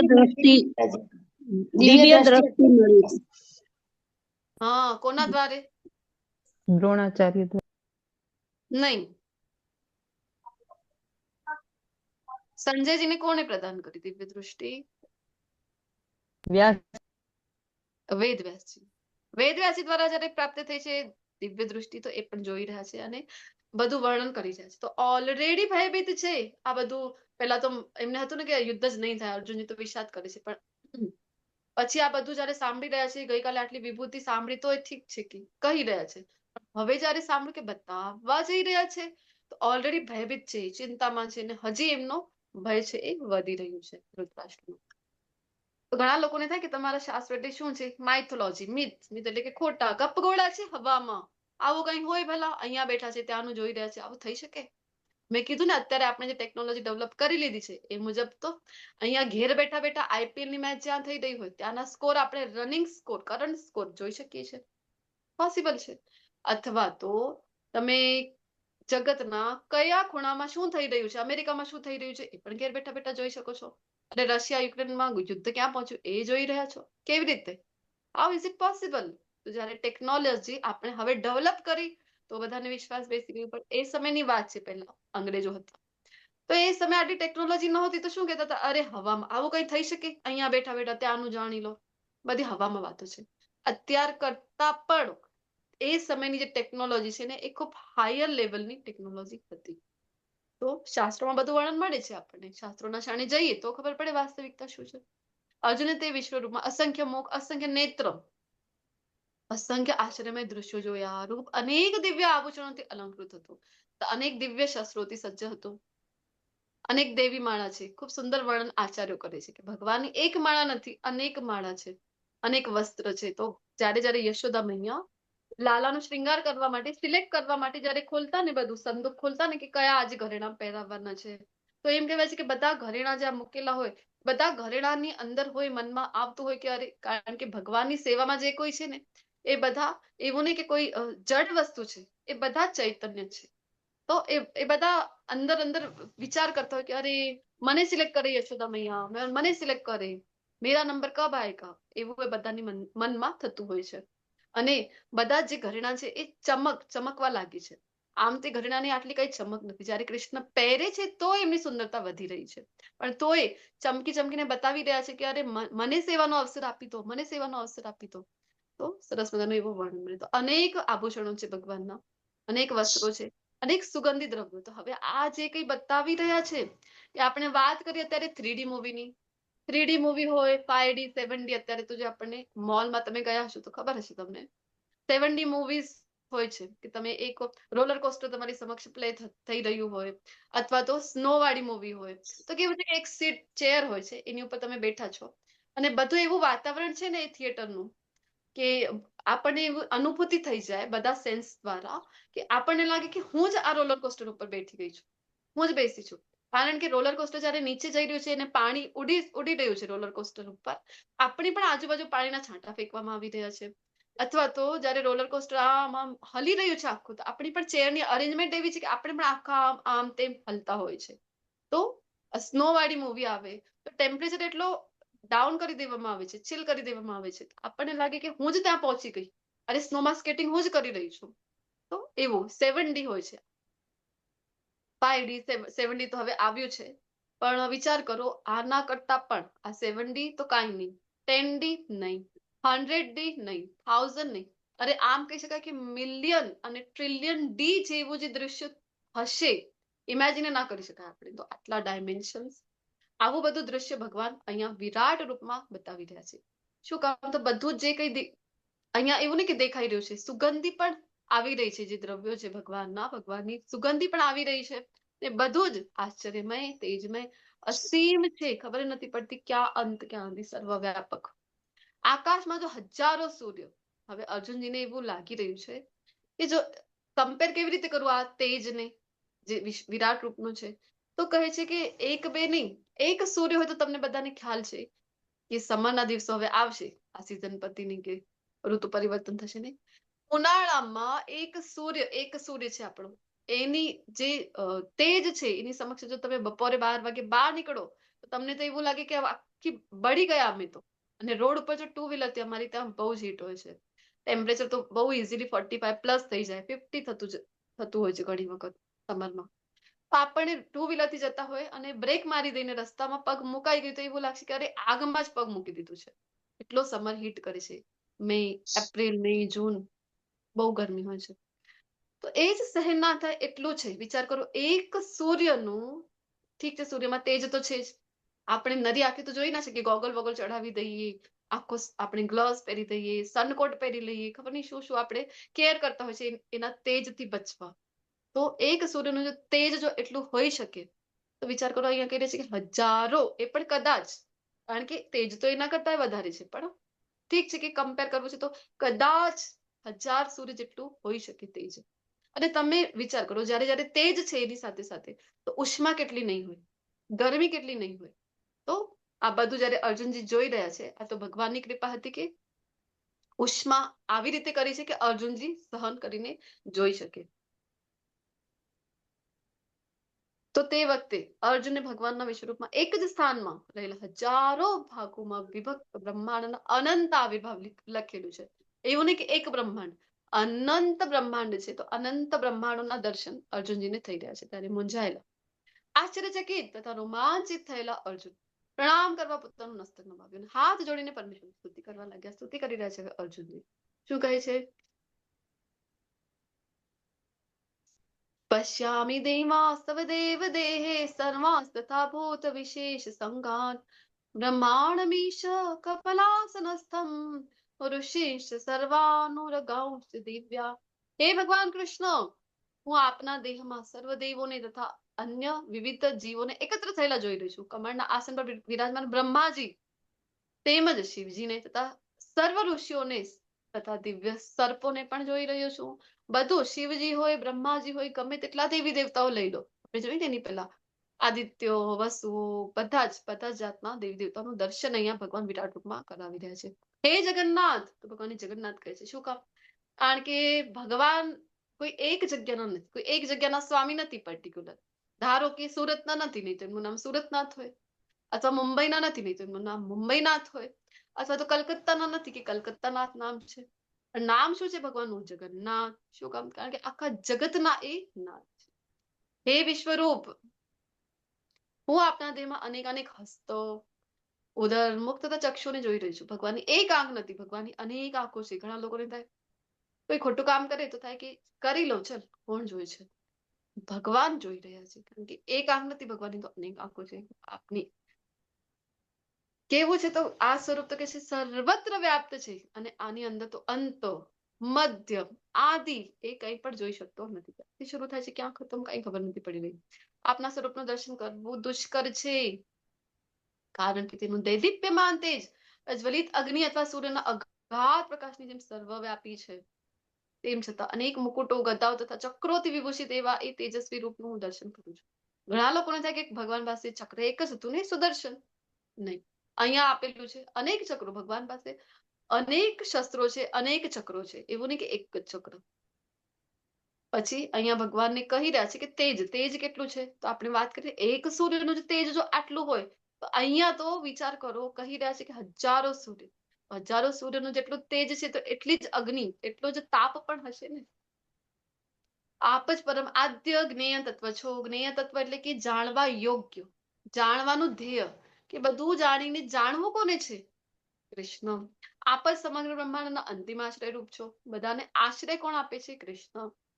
આપ જ અવ્યય છો, પુરાણ પુરુષ છો. આપ જ સનાતન ધર્મના પાલક પુરુષોત્તમ પરમેશ્વર છો. આ મારો મત છે. સનાતન ધર્મ એટલે શું? તમારી માટે પ્રશ્ન. બોલો, સનાતન ધર્મ એટલે? સનાતન ધર્મ એટલે આપણે ડુંગળી, લસણ કે આપણે અન્નની વસ્તુ, માંસ મછલી કશું કહી નહીં શકીએ, એને સનાતન ધર્મ કહેવામાં આવે. સનાતન એટલે યુગોથી ચાલી આવતો ધર્મ. સનાતન કાળ પરંપરા દ્વારા ચાલી આવતો સનાતન કાળ. જી, હજી કોઈને કઈ એડ કરવું છે? શું લાગે છે સનાતન ધર્મ એટલે? એક જ ભગવાનને માનતા હોય, એક કૃષ્ણને. જી, તમારા બધા જ પાર્ટિસિપન્ટ્સનો ખૂબ ખૂબ આભાર. તમે બધાએ જે પોતપોતાના મત આપ્યા. સનાતનનો અર્થ છે શાશ્વત. સનાતન કે જે સદા અનંત કાળથી, માતાજી કહી રહ્યા હતા ને, સદાથી છે, અત્યારે પણ છે, અને એવો કોઈ સમય નહીં હોય કે આ નથી. એને સનાતન કીધેલું છે, કે જે શાશ્વત છે. આ સનાતન છે. ઘણા લોકોને શું થાય, સનાતન એટલે કે હિન્દુ ધર્મ ને, હિન્દુ તો શબ્દ જ અત્યારે આવ્યું છે. સનાતન ધર્મ તો કીધું ને મેં કે અનંત સમયથી છે. જ્યારથી ભગવાન છે ત્યારથી આપણે કહી શકાય કે સનાતન ધર્મ છે. સનાતન ધર્મ જ અલ્ટિમેટ છે અને એ તો પહેલેથી જ છે. આ તો જે મત પંથ આવ્યા છે 2000 2500 આટલા જ વર્ષો પહેલા આવેલા છે. શાશ્વત કયું? તો સનાતન ધર્મ. એક આ છે એનો અર્થ. અને બીજું એ તો આપણે 8મા અધ્યાયમાં પણ ચર્ચા થઈ હતી. તો જીવનો જે ધર્મ છે, જીવનો જે સ્વભાવ છે, શું કીધું હતું ભગવાન એના ઉત્તરમાં અર્જુનજી જે પ્રશ્ન કર્યું હતું કે જીવનો સ્વભાવ શું છે? સેવા કરવાનું. જીવે સ્વરૂપ હોય નિત્ય કૃષ્ણદાસ. હા, જીવેર સ્વરૂપ હોય કૃષ્ણ નિત્ય દાસજી કૃષ્ણ સ્વામી છે. તો એ સેવામાં જોડાવું આ છે એક સનાતન ધર્મ આત્માનો. આપણે વાત કરી 8મા અધ્યાયની. તો 8મા અધ્યાયમાં પણ કીધું ને કે આત્માનો સ્વભાવ શું છે? અધ્યાત્મ. અધ્યાત્મમાં જ્યાં સુધી નહીં જોડાઈએ ત્યાં સુધી આનંદની અનુભૂતિ નહીં થાય, ત્યાં સુધી શાંતિ નહીં મળે, અશાંત જ રહેશે મન. તો સેમ વે જે સેવાનો ધર્મ છે, પ્રભુપાદજી કહે છે કે નહીં, કાં તો માયાની સેવા કરવી પડશે કાં માધવની. કાં તો પ્રભુપાદજી તો થોડા કઠોર શબ્દોમાં કહે છે ને, કાં તો sir G O D dog, otherwise sir dog. D O G D O G dog. Dog. G O D dog, G O D god ને તમે સેવા કરો અને કાં તો ડીઓજી ડોગ ને. સવારે સવારે હોય છે ને કે આપણે મંગલા આરતી માટે ઉઠીએ, શૃંગાર આરતી માટે ઉઠીએ, પરંતુ ઘણા લોકો તમે જોતા હશો ઉઠીને કૂતરાને ફરાવવા લઈ જતા હોય છે. તો સેવા આ શાશ્વત ધર્મ છે, સનાતન ધર્મ છે. સેવા તો કરવી જ પડે, કાં તો માયાની અને કાં તો માધવની. ડિસાઈડ આપણે કરવું છે કે કોની સેવા કરવી. તો આપ આદિ મધ્ય તથા અંતથી રહી છો, આપ પર અપાર મહિમાશાળી છો. આપની ભુજાઓ અગણિત, સૂર્ય અને ચંદ્ર આપની આંખો છે. આપના મુખમાંથી પ્રજ્વલિત અગ્નિ નીકળતો તથા આપના તેજથી સંપૂર્ણ બ્રહ્માંડને જોઈ રહ્યો છું. કીધું ને કે ભગવાનનું તેજ જેટલું છે, તાપ પણ એટલું જ છે. આપ કેવળ એક છો, તેમ છતાં આપ આકાશ તથા સર્વલોક તેમજ તેમની વચ્ચે રહેલા સમગ્ર અવકાશ. એવું નહીં કે અહીંયાથી શરૂઆત થઈ ગઈ વિશ્વરૂપ નહીં, પછી તો નીચે પણ દેખાઈ રહ્યું છે, પણ વચમાં થોડું ગેપ રહી ગયું. આ જગ્યામાં કાંઈ નથી. નહીં કહે છે કે કોઈ અવકાશ જ નથી, બધી જગ્યાએ વ્યાપ્ત છે. હે મહાત્મા, આપના વિસ્મયજનક ઉગ્ર રૂપને જોઈને તો બધા લોકો ભયભીત થઈ ગયા છે. દેવોનો સમૂહ આપણી શરણે આવી રહ્યા છે અને આપનામાં પ્રવેશ કરી રહ્યા છે. તેઓ મને તો કેટલા ભયભીત થઈને હાથ જોડીને પ્રાર્થના કરી રહ્યા છે કે મહર્ષિઓ અને સિદ્ધ વૃંદો તો પુષ્કલ અભી કહીને કલ્યાણ થાઓ કહીને તમારી વૈદિક મંત્રોના ગાન વડે સ્તુતિ કરી રહ્યા છે. શિવજીના બધા જ આવિર્ભાવ, એવું નહીં કે માત્ર શિવજીના રુદ્ર કહેવાય ને 11 રુદ્ર, તો બધા જ આવિર્ભાવો આદિત્યો, વસુઓ, સાધ્યો, વિશ્વદેવો, બંને અશ્વિની કુમારો, મરિતગણ હોય, પિતૃગણ હોય, ગંધર્વ હોય, યક્ષ હોય, અસુર હોય તથા સિદ્ધદેવો, બધું જે કંઈ પણ અસ્તિત્વમાં છે એ બધાનું દર્શન ભગવાન અહીંયા, બધા જે છે અહીંયા ભગવાનના વિશ્વરૂપના દર્શન કરી રહ્યા છે. આ બધાનું પણ દર્શન ભગવાન પોતાના વિશ્વરૂપમાં કરાવી રહ્યા છે. હે મહાબાહુ, આપના આ અનેક મુખ, નેત્ર આપણે જોયું ને એની પહેલા પણ નેત્ર કેટલા છે ભગવાનના? અસંખ્ય. મુખ અસંખ્ય, બાહુ પણ અસંખ્ય, જાંઘો, ચરણ, ઉદય તથા ભયાનક દાંતો વાળા વિરાટ રૂપને જોઈને દેવો સહિત બધા લોકો અત્યંત વ્યથિત થયા છે અને તે જ પ્રમાણે હું પણ વ્યથિત થયો છું. શું કામ પરેશાન છે અર્જુનજી? જોઈએ આપણે. હે સર્વવ્યાપી વિષ્ણુ, આકાશને સ્પર્શતા અનેક તેજસ્વી રંગથી શોભતા આપને, આપના વિસ્ફારિત મુખોને અને આપના અત્યંત જ્યોતિર્મય નેત્રોને જોતા જ મારું ચિત્ત ભયથી વ્યાકુળ થયું છે. આથી હું મારા ચિત્તના ધૈર્યને કે શાંતિને હવે કેળવી શકું તેમ નથી. વિશ્વરૂપમાં એવું નથી કે બધું કઈ સારું સારું દેવતાઓને આનું જ દર્શન કરાવી રહ્યા છે, કે તો જે કંઈ પણ અસ્તિત્વમાં છે એ બધાનું દર્શન અહીંયા ભગવાન વિશ્વરૂપમાં કરાવી રહ્યા છે. અસુર જ છે, દેવતાઓ છે તો અસુર પણ છે ને બધું જ કંઈ. એવું નહીં કે બધું સુંદર સુંદર રૂપ ભગવાનના જે રૌદ્ર રૂપો છે, જે બધાને મારી નાખે એવા પણ જે રૂપ છે, એનું પણ દર્શન અહીંયા ભગવાન બતાવી રહ્યા છે. આ જોઈને અર્જુનજી હવે વ્યથિત થઈ ગયા છે. ધૃતરાષ્ટ્રના બધા જ પુત્રો તે પોતાના સર્વે સહાયક રાજાઓ સહિત તથા ભીષ્મ, દ્રોણ, કર્ણ તેમજ અમારા પણ મુખ્ય યોદ્ધાઓ આપના વિકરાળ મુખમાં પ્રવેશ કરી રહ્યા છે. તેમનામાં કેટલાકના તો મસ્તકોને હું આપના દાંતોની વચ્ચે ચૂર્ણ થયેલા જોઈ રહ્યો છું. તો વિચાર કરો, આવું દ્રશ્ય જયારે કોઈ જોઈ તો કેમ વ્યથિત નહીં થાય? ભગવાનના દાંતોની વચ્ચે ચૂર્ણ થઈ રહ્યા છે, જેમની સમક્ષ યુદ્ધ કરવા અર્જુનજીને ખૂબ દુઃખ થાય છે કે મારા ગુરુ જેમને શસ્ત્ર ઉપાડતા શીખડાવ્યું એમની સમક્ષ હું શસ્ત્ર ઉપાડું, અથવા તો પિતામહ દાદા સમાન એમની સમક્ષ. તો આ બધા એટલું જ નહીં, પોતાના પક્ષના પણ બધાને જયારે ભગવાનના મુખમાં આપણે જેમ ગાજર ખાઈએ, કાકડી ખાઈએ, તો આમ તોડીને તો એમ ચૂર્ણ અડધા ચૂર્ણ થઈ રહ્યા છે, અડધા હાથ પગ સલામત છે. આવી સ્થિતિમાં જોઈ રહ્યા છે અને કહે છે ઉદાહરણ, જેવી રીતે બધી જ સરિતા છે એ છેલ્લે ક્યાં મળે છે? સાગરમાં. તો એવી જ રીતે બધા યોદ્ધાઓ આપની અંદર પ્રવેશ કરી રહ્યા છે અને જેવી રીતે ફૂદા લાઇટના કીડા હોય છે ને, તો લાઇટની આજુબાજુ જોવા મળે છે. લાઇટથી અટ્રેક્ટ થઈ, અગ્નિથી અટ્રેક્ટ થઈને છેલ્લે મરી જાય છે એની સમીપ જઈને. તો ખૂબ દૂરથી આકર્ષિત થાય છે, કેટલી સુંદર છે આ અગ્નિ, કેટલી સુંદર છે. ને નજીક જઈને જોઈશે આને તો. જેમ નજીક ગયા, ક્ષમા પરવાના ઘણા બધા હિન્દી ગીતો પણ છે ને આની ઉપર. તો અહીંયા એ જ રીતે અર્જુનજી કહી રહ્યા છે કે બધા જ લોકો આવી જ રીતે વેગથી, ખબર છે આ પરવાનાને ખબર છે કે ક્ષમાની નજીક જઈને શું થવાનું છે? મૃત્યુ જ થવાનું છે, તો પણ જઈ રહ્યો છે. સેમ વે ભગવાનને અર્જુનજી કહે છે બધા લોકો જાણે કે મરવા તત્પર થઈ રહ્યા હોય એવી રીતે તમારામાં પ્રવેશ કરી રહ્યા છે. હે દેવાદિદેવ, આવા ઉગ્ર રૂપ ધરી આપ કોણ છો? અમને તમારા તો શ્યામ સુંદર જ ખબર છે. તમે હવે આ રૂપ, આ કયું રૂપ છે તમારું? હું આપને નમસ્કાર કરું છું, તો કૃપા કરીને મારા પર પ્રસન્ન થાઓ. આપ આદ્ય ભગવાન છો. હું આપના વિશે જાણવા ઈચ્છું છું, કારણ કે હું આપની આ લીલા પ્રવૃત્તિની બાબતથી અજાણ છું. આ તો મેં ક્યારે જોયું નથી ભગવાન, આ વળી કઈ લીલા છે તમારી? તો ભગવાન પણ ઉત્તર આપવાનું શરૂઆત કરી રહ્યા છે. કાલોસ્મી, ભગવાન કહે છે કે હું સર્વ વિશ્વનો મહાવિનાશ કરનારો કાળ છું. શું કામ આવ્યું છું? તો અહીંયા બધા જ માણસોનો નાશ કરવા આવ્યું છું. તમારા એટલે કે પાંડવોના સિવાય બંને પક્ષના તમામ યોદ્ધાઓ વિનાશ પામવાના છે. અણુબમ, પરમાણુ બમ, તેને કહેવાય ને એટમ બોમ્બ, એટોમિક બોમ્બની જે રચના જેને કરી હતી, બોલો કોણ હતા? અમેરિકાથી ક્યાં ફેંકવામાં આવ્યા હતા એ બતાવો પહેલા તો.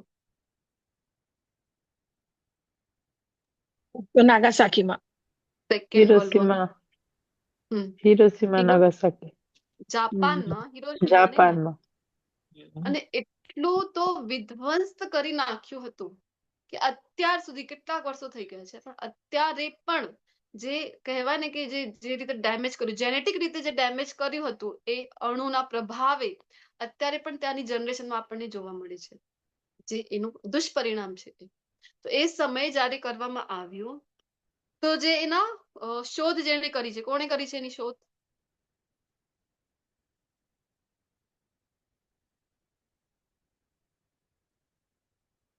રોબર્ટ ઓપનહાઇમર. 2 વર્ષ પહેલા મૂવી આવી હતી. રોબર્ટ ઓપનહાઇમરે જયારે શોધ કરી તો એનું ઇન્ટરવ્યુ થઈને પૂછવામાં આવ્યું કે આવું વિનાશ, આ વિનાશ, આટલા પ્રમાણમાં વિનાશ કરી નાખ્યું તમારા દ્વારા જે શોધ થઈ, તો તમને કેવું લાગ્યું? તો એ કહે છે કે મને તો ભગવદ ગીતા એને વાંચી હતી. સાંભળજો, ભગવદ ગીતામાં જયારે ભગવાન કહે છે કાલોસ્મી, તો એ સમયનું દ્રશ્ય કેવું હશે મને તો એ યાદ આવી ગયું એ જોઈને. તો આ ભગવદ ગીતામાં તો બધું જ જ્ઞાન આપે છે ભગવાન, તો શું કામ આપણે કહીએ કે પરંપરાથી જ્ઞાન લો? અધરવાઇઝ જો આવી બધી ખોજ કરનાર વાળા લોકો છે, આ પણ ભગવદ ગીતા વાંચીને પછી પોતાની મેળે જે એને સમજવું હોય ભગવદ ગીતાથી એ સમજી લેશે. એટલે કે છે કે માટે ઓટ યુદ્ધ કરવા કટિબદ્ધ થા અને યશ પ્રાપ્ત કર. ભગવાન પોતાના ભક્તોને યશ અપાવવા ઈચ્છે છે. કહે છે કે તારા શત્રુને જીતીને સમૃદ્ધ રાજ્યને ભોગ. ભગવાનની ઈચ્છા છે, કારણ કે મારી નથી તો they all are dead. Arjun, હવે તું શું કરતો? નિમિત્ત માત્રમ ભવ સવ્ય સાચીન, કે તું તો માત્ર નિમિત્ત છો, હું તો બધાને ઓલરેડી મારી ચૂક્યો છું. ઉભો થઈને યુદ્ધ કર. તો ખૂબ મહત્વપૂર્ણ છે સમજવું કે કોના હાથના આપણે નિમિત્ત બની રહ્યા છે, કોના હાથના સાધન બની રહ્યા છે. છરીનું ઉદાહરણ છે અહીંયા.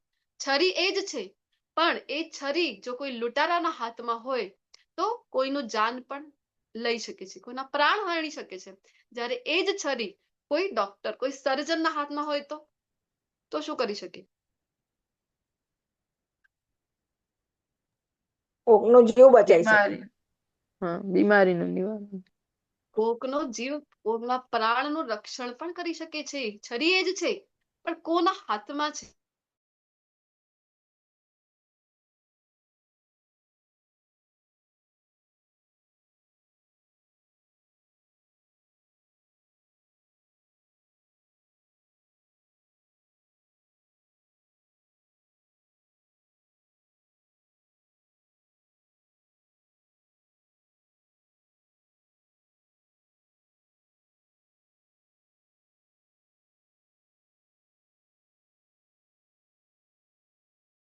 ભગવાનને કૃષ્ણની જાણીને, ભક્તિ કરી. તત્વતો જાણીને. હરે કૃષ્ણ, થેન્ક યુ પ્રભુજી. હા, તત્વતા જાણીને. હજી એક્ઝામ્પલ આપો. આપણે શું કરવાનું છે? કેવી રીતે બની શકીશું આપણે કૃષ્ણના નામ હાથના જપ સાધુ? કરીને. નામ જપ કરીને. હજી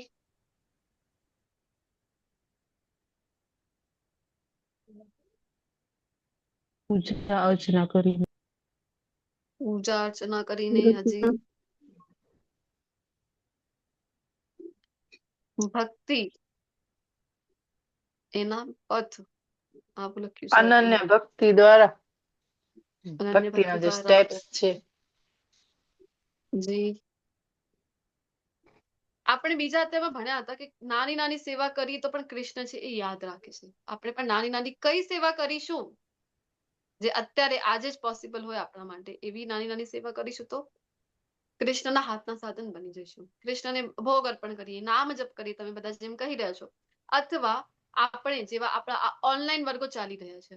ભગવદ્ ગીતાનું આપણે લાસ્ટ ડિસેમ્બર મંથમાં જોયું ને કે ખૂબ ઇમ્પોર્ટન્ટ બુક ડિસ્ટ્રીબ્યુશનને મહત્વ આપવામાં આવી છે. ભગવદ્ ગીતાનું પ્રચાર પ્રસાર ભગવાન પણ કહે છે 18 અધ્યાયમાં કે આના કરતા વધારે પ્રિય મને ના તો કોઈ હતું, ના કોઈ છે, અને ના તો ભવિષ્યમાં કોઈ રહેશે. આટલી મોટી વાત જયારે ભગવાન કહી રહ્યા છે ભગવદ્ ગીતામાં, આપણે પણ પ્રયત્ન કરવું કે કેવી રીતે આ માર્ગ ઉપર આ સાથે આપણે પણ પોતાને જોડાઈ શકીએ. તો ભગવદ્ ગીતાના જયારે વર્ગો ચાલી રહ્યા છે તો કોઈક ને કોઈક રીતે તમારામાંથી કોઈ 16 માળા કરી રહ્યા છો, સિનિયર છો, ઘણા સમયથી જોડાયેલા છો, તો પ્રીચિંગની સેવામાં આગળ આવી શકો છો. એડમિન કોહોસ્ટની સેવા છે, સેવા આપણી પાસે ઘણી છે અને સેવાઓ કરવા વાળા પણ ઘણા છે. એવું નથી કે ખોટી રહ્યા છે, પણ આપણે કૃષ્ણ માધવના હાથના આપણે કેવી રીતે સાધન બની શકીએ, આપણે કેવી રીતે માધવને પ્રસન્ન કરી શકાય, તો એટલા માટે અવસર આપણને આપવા આપણને મળી રહ્યું છે.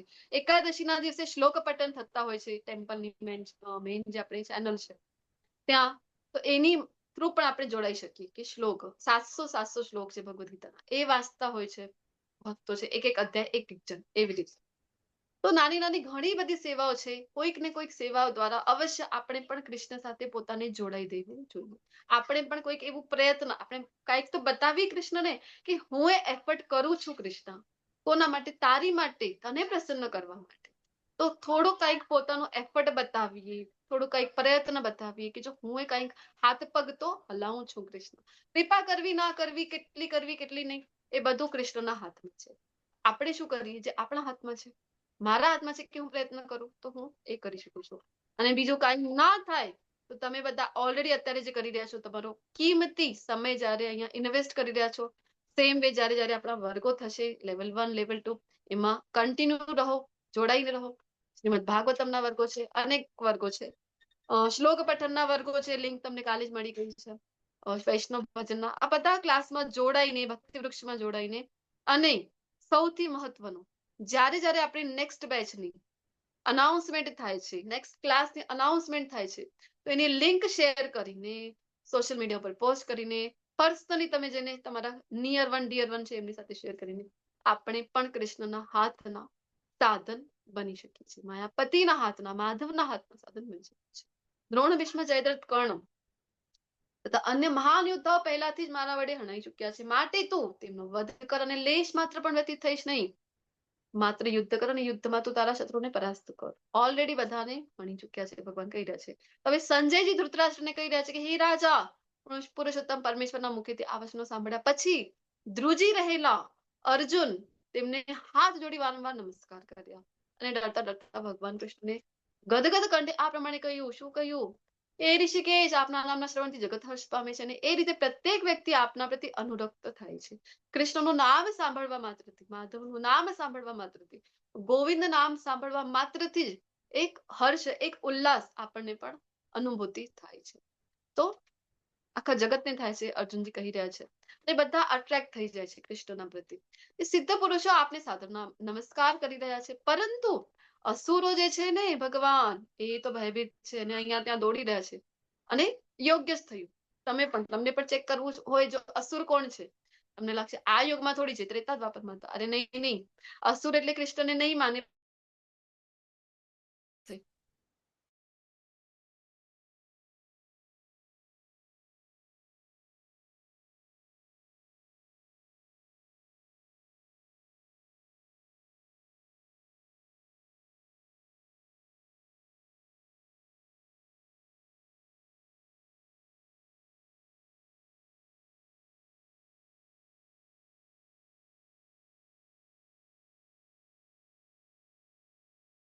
કારણના કારણરૂપ છો, ભૌતિક જગતથી પર છો. બ્રહ્માજી હોય કે શિવજી હોય, બધા ક્યાંથી આવી રહ્યા છે? કૃષ્ણ. ગોલોક ચાર્ટમાં પણ આપણે ભણી રહ્યા છે. આપ આદ્ય પરમેશ્વર, સનાતન પુરુષ તથા અદ્રશ્ય જગતના અંતિમ આશ્રય સ્થાન છો. આપ જ સર્વજ્ઞ છો અને આપ જ સર્વજ્ઞેય છો. આપ જ પરમ આશ્રય સ્થાન સ્વરૂપ છો, ભૌતિક ગુણોથી પર. હે અનંત રૂપ, આ સંપૂર્ણ દૃશ્ય જગત આપના દ્વારા જ વ્યાપ્ત છે. અને હવે અહીંયા ક્ષમા માંગી રહ્યા છે. શું કામ? કારણ કે કહી રહ્યા છે કે તમે આટલા બધા, આપ જ આદ્યતન પુરુષ છો, તમે તમારાથી જ બધા આવી રહ્યા છે. જ્યારે જાણી લીધું ભગવત તત્વ, જ્યારે જાણી લીધું, તો હવે એમને આત્મગ્લાનિ થઈ રહી છે. શું કામ? કહે છે કે મેં તો હે કૃષ્ણ, હે યાદવ, હે સખા, આવા અવિચારી શબ્દોથી તમને સંબોધ્યું. અરે કોઈક વખત તમે તમારી મજાક કરી, કોઈક વખત એકલા હતા ત્યારે, કોઈક વખત તો બધાની વચ્ચે થાય છે ને. આપણે પણ ફ્રેન્ડ સર્કલમાં મળીએ તો કોઈક વખત એકાદ ફ્રેન્ડને આપણે કરતા જ હોય છે ને, કોઈ એક ફ્રેન્ડને પકડી લઈએ અને એની ટાંગ ખીચાઈ થતી હોય છે. બધા મળીને એને ટાર્ગેટ બનાવી દે અને બધા જ એનો હાસ્ય પરિહાસ કરતા હોય છે. કરે છે કે નહીં? સેમ વે અર્જુન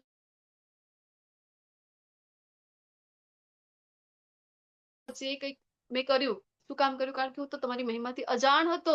તો કૃપા કરીને હે અચ્યુત, મારા બધા જ અચ્યુત શું કામ કહી રહ્યા છે? કારણ કે ભક્તોની સહાયતા કરવા માટે ક્યારે પણ નથી ચૂકતા, એટલે અચ્યુત. કૃપા કરીને આપ આ સર્વ અપરાધો ક્ષમા કરો.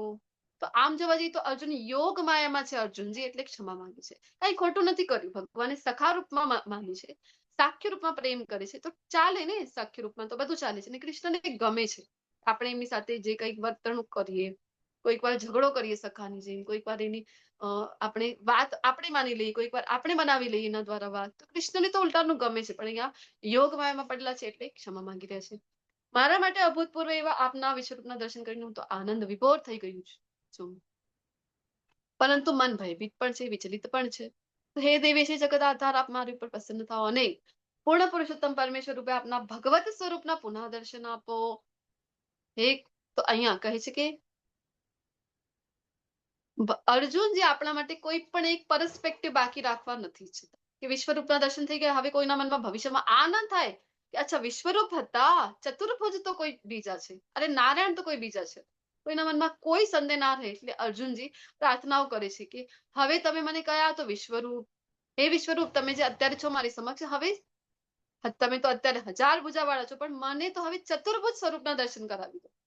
કઈ તો કહી પણ રહ્યા છે કે શંખ, ચક્ર, ગદા અને પદ્મ ધારણ કરેલા છે તમે, એ રૂપના દર્શન કરવાની મારી અભિલાષા છે.